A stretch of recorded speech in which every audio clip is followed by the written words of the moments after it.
Hello' সকলোকে সৰস্বতী পূজাৰ শুভেচ্ছা জনাইছোঁ আৰু সকলোৰে দিন ভালে যাওক, সকলো পঢ়া শুনাত আগুৱাই যাওক আৰু সৰস্বতী মায়ে চবকে আশীৰ্বাদ দিয়ক। আৰু এটা ভিডিঅ' আগবঢ়াইছোঁ, এইটো হৈছে বেংগলী বিয়া এখনৰ, সিদিনা তেজপুৰত কৰিছিলোঁ। এয়া বেছ হৈ গ'ল, তাৰপিছত আই মেকআপ কৰি আছোঁ। আই মেকআপ হোৱাৰ পিছত এয়া কলকা আঁকিছোঁ। যিহেতু বেংগলীসকলৰ এইটো পৰম্পৰা, কলকা আঁকিবই লাগে, গতিকে মই অকণমান চেষ্টা কৰিছোঁ কলকা আঁকিবলৈ। আৰু আপোনালোকে কেনেকুৱা হৈছে জনাব দেই। এয়া কলকা আঁকি আছোঁ, এতিয়াও সম্পূৰ্ণ হোৱা নাই, গতিকে সম্পূৰ্ণ কিতাপটো দেখিব, আপোনালোকে কেনেকুৱা পাইছে জনাব।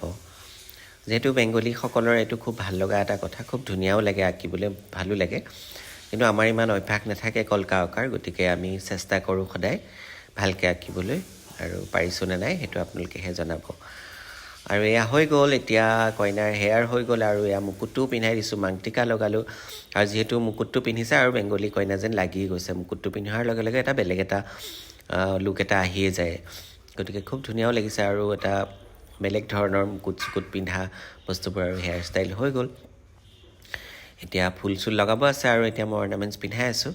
তাৰপিছতে আপোনালোকে সম্পূৰ্ণ কিতাপটো দেখিব। আৰু সম্পূৰ্ণ কিতাপ হৈ গ'ল, ইফালে শাৰী পিন্ধালোঁ বেংগলী ষ্টাইলতে, খুব ধুনীয়া এখন বানাৰসী পিন্ধিছে শাৰী, আৰু দুপাট্টা দিলোঁ। সম্পূৰ্ণ কিতাপটো অলমষ্ট হৈয়ে গৈছে, আপোনালোকে কেনেকুৱা পাইছে জনাব।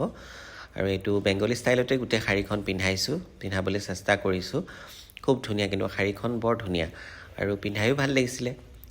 তেনেকুৱা কাপোৰ সদায় পিন্ধাই থকা নহয়, প্ৰায়ে পাই থকা নহয়, বেংগলী বিয়াবোৰ কমকৈয়ে পাওঁ, আৰু ভাল লাগে।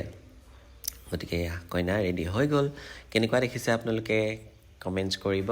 এয়া বেংগলী কইনা, আৰু ময়ো এয়া লগতে ভিডিঅ'ত পষ্ট দিছোঁ, গতিকে আপোনালোকলৈ ভিডিঅ'টো আগবঢ়ালোঁ। আপোনালোকে মেকআপটো কেনেকুৱা পাইছে, বেংগলী গেটআপটো কেনেকুৱা পাইছে, কইনাজনী কেনেকুৱা পাইছে, সকলোখিনি আপোনালোকে কমেণ্টছ কৰি জনাব আৰু লাইক কৰিব।